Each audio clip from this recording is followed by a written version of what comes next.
5 సీట్లు ప్రకటించేసుకుంటే ఇంకా పొత్తు ధర్మం ఏముంది? ఎన్డీఏలో ఉన్నట్టా లేనట్టా? రేపొద్దున ఎన్డీఏలో బీజేపీ వీళ్ళకి ఎన్ని సీట్లు కేటాయించాలి? వాస్తవానికి వీళ్ళిద్దరూ కలిపి ఉమ్మడి జాబితా ప్రకటించాల్సింది పోయి పక్కన పెట్టేయడం అంటే గుడ్ బై చెప్పినట్టా? లేదంటే రేపొద్దున్న నేను చాలా ప్రయత్నం చేశాను రావట్లేదు కాబట్టి బీజేపీని వదిలేశాను అని చెప్పుకోవడం ఒక ఆప్షన్ కోసం పవన్ కళ్యాణ్ గారు ఇదంతా చేస్తున్నారు. మేబీ పవన్ చేతనే తిట్టిస్తారు బీజేపీని రేపొద్దున. బీజేపీకి ఇప్పుడు 2 ఆప్షన్స్ ఇచ్చారు.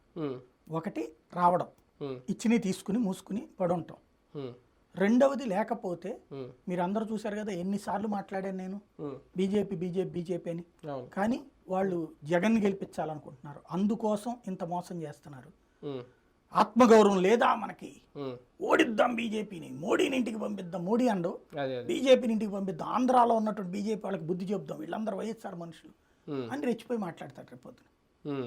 అందుకోసం అంటే 2 ఆప్షన్స్, బీజేపీ కాళ్ళ దగ్గరికి రావడం, లేదంటే కనుక బీజేపీ ఇదిగో నేను ఎంత తీసుకొద్దాం అనుకున్నా బీజేపీ వాళ్ళు జగన్ కోసం అని ఆగారు కాబట్టి నేను ఇట్లా చంద్రబాబు దగ్గరికి వచ్చానని చెప్పడం. భారతీయ జనతా పార్టీ స్టాండ్ ఏంటి ఈ పొత్తుల మీద? అంటే ఇవాళ రేపు నుంచోడం ఓకే, ఇవాళ రేపు ఒక ప్రకటన చేస్తారా లేదంటే ఇంకా వాళ్ళకి ఆమె కోరుకుని తన పని వాళ్ళు చేసుకెళ్ళి వాళ్ళ పని వాళ్ళు చేసుకుంటున్నారు. వాళ్ళైతే బీజేపీ నోట్లో నుంచి ఈ రోజు వరకు పొత్తుందని పదం రాలేదు.